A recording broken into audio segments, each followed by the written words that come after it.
మండల పరిధిలో ఉన్నటువంటి చందాపూర్ గ్రామ పంచాయతీ లిమిట్స్లో ఎస్బీ ఆర్గానిక్స్ అనేటువంటి కంపెనీలో జరిగినటువంటి ఒక రియాక్టర్ పేలుడు సంఘటనలో ఇప్పటి వరకు ఉన్నటువంటి ప్రాథమిక అంచనా ప్రకారం సుమారు 5గురు కంపెనీ ఎండీతో సహా 5గురు చనిపోయినట్టు తెలడం అనేది దురదృష్టకరమైన సంఘటన. అయితే అందులోంచి లీక్ అవుతున్నటువంటి గ్యాస్ అమ్మోనియా కావడంతో లోపల ఉన్నటువంటి ఇంకొన్ని రియాక్టర్ల పరిస్థితి కూడా బాగాలేదని సంఘటనలో గాయపడినటువంటి స్థానికులు తెలపడం వల్ల సహాయక చర్యలు అందించడం లోపల కొంత ఆలస్యం జరుగుతూ ఉంది. ఇటీవలనే ఇదే నెలలో ఒక 1 మంత్ లోపలనే కోవలెంట్ అనేటువంటి ఒక కంపెనీలో మొన్న సంఘటన జరిగి ఒక 4 వర్కర్లు చనిపోయినట్టు ఈ మధ్యలోనే తెలిసింది.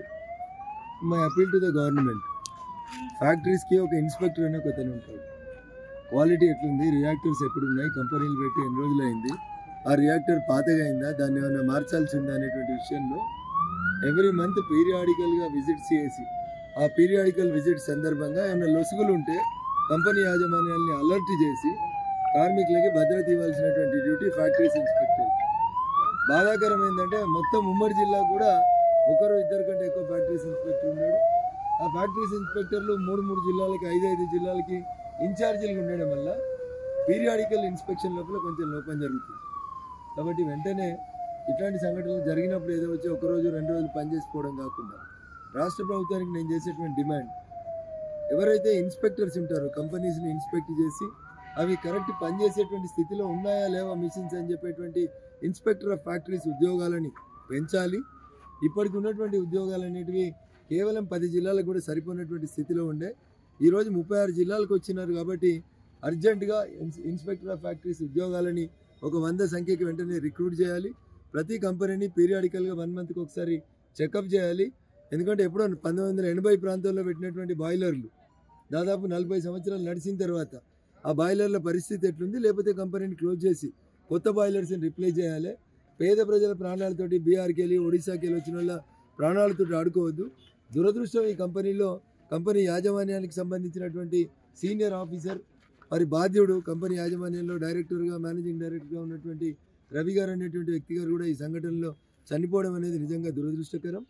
రాష్ట్ర ప్రభుత్వాన్ని మేము ఈ సందర్భంగా చనిపోయినటువంటి ప్రతి మృతుని కుటుంబానికి 1 కోటి రూపాయల నష్టపరిహారం ప్రకటించమని వెంటనే రాష్ట్ర ప్రభుత్వం ఆ దిశగా సహాయక చర్యలు చేపట్టాలని డిమాండ్ చేస్తూ ఉన్నాం. ఇక్కడ అమోనియాను కంట్రోల్ చేయడానికి కావాల్సినటువంటి ఫాగ్ ఏదైతే వాడతామో ఆ ఫాగ్ కూడా ఈ డిజాస్టర్ మేనేజ్మెంట్ వెహికల్స్లో అందుబాటులో లేకపోవడం వల్ల ఫాగ్ అనేది పక్కనున్న గ్రామాలకి పాకుతున్నట్టు కనబడుతుంది. దానివల్ల అస్తమా, గతంలో కరోనాతోటి బాధపడినటువంటి పేషెంట్స్ ఎవరైనా ఉంటే వాళ్ళకు కూడా ఇబ్బంది అవుతుంది. అందుకని డిఎంహెచ్ఓ గారు రేపటి నుంచి ఒక 3 రోజుల పాటు ఈ చుట్టుపక్కల ఉన్నటువంటి గ్రామాల లోపలికి వచ్చి పరిసరాల లోపల ఉన్నటువంటి ప్రజల హెల్త్ పట్ల ఒక క్యాంపు నిర్వహించాలని కోరుతా ఉన్నాం. అదే రకంగా పీసీబీ అధికారులు, పొల్యూషన్ కంట్రోల్ బోర్డు అధికారులు వచ్చి ఎయిర్ లోపల అమ్మోనియా కానీ నైట్రోజన్ కానీ ఎక్కువ ఉందా, పెద్దవాళ్ళు వయసులో ఎక్కువ ఉన్నవాళ్ళు పొద్దుంత ఎండ కొడుతుంది, దానికి తోడు ఈ నైట్రోజన్ అమ్మోనియా ఇట్లాంటి గ్యాసులు పీల్చుకుంటే వృద్ధులు ఎవరైతే ఉంటారో 60 సంవత్సరాలు పైబడిన వాళ్ళకి లంగ్స్ ఎంతవరకు కోఆపరేట్ చేస్తే చేయనే చూడాలి. భారతీయ జనతా పార్టీగా ఈ ప్రాంతానికి నుంచి అనేక ప్రజా ఉద్యమాల్లో పాల్గొన్నటువంటి వ్యక్తిగా జరిగిన సంఘటన పట్ల తీవ్ర దిగ్భ్రాంతిని వ్యక్తం చేస్తూ మిగిలిన వాళ్ళు ఎవరైతే ఇంజూరీ అయ్యి కొంతమందికి చేతులు తెగిపోయినాయి, కొంతమంది కాళ్ళు తెగిపోయినాయి, కొంతమందికి half of the chest cut అయిపోయినట్టు హృదయ విదారకరమైనటువంటి ఫోటోలు కనబడతా ఉన్నాయి.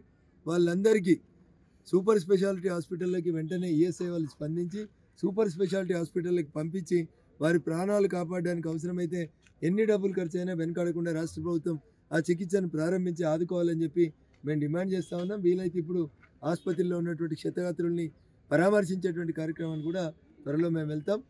రాష్ట్ర ప్రభుత్వం వారు అందించేటువంటి సహాయ సహకారాలని బట్టి రేపు మిగతా కార్యక్రమాన్ని భారత ప్రభుత్వం దృష్టికి ఇప్పుడే మెయిల్ ద్వారా ప్రధానమంత్రి గారి దృష్టికి పంపిస్తూ ఉన్నాం. భారత ప్రభుత్వం కూడా ఎన్నికల కోడ్ ఉంది కాబట్టి ఆయన సాయం చేయవచ్చా చేయరాదా అని చూసి ఖచ్చితంగా ఆ దిశగా మేము అడుగులు చేస్తామని చెప్పి ఈ సందర్భంగా తెలియజేస్తూ చనిపోయిన వారి కుటుంబాల ఆత్మకి శాంతి చేకూరాలని ఆ భగవంతుని ప్రార్థిస్తాం.